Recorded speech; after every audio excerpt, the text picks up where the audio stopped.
2024 সালের বুকার পুরস্কার জিতেছেন যুক্তরাষ্ট্রের লেখক সামান্থা হারভে।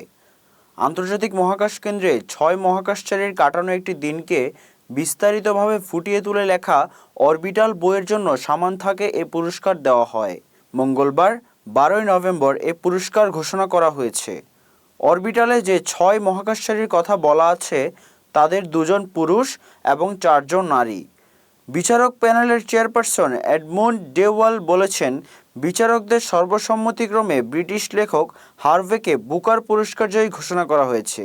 ডেওয়াল একে ক্ষতবিক্ষত পৃথিবীর গল্প হিসেবে অভিহিত করে বলেন, আন্তর্জাতিক মহাকাশ কেন্দ্রে 6 নভোচারীর পৃথিবী প্রদক্ষিণ করা, সীমানা এবং টাইম জোনের নাজুক জায়গা জুড়ে আবহাওয়ার গতি প্রকৃতি পর্যবেক্ষণ করা নিয়ে লেখা এ গল্পে প্রত্যেকেই বিষয়বস্তু, আবার কেউই বিষয়বস্তু নয়। পুরস্কার পাওয়ার পর বক্তব্য দিয়েছেন হারভে।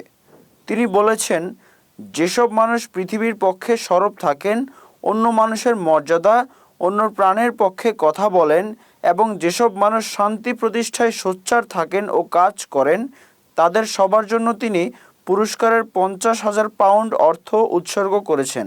অরবিটাল বইটি 136 পৃষ্ঠার। এটি বুকার-জয়ী দ্বিতীয় সংক্ষিপ্ততম বই।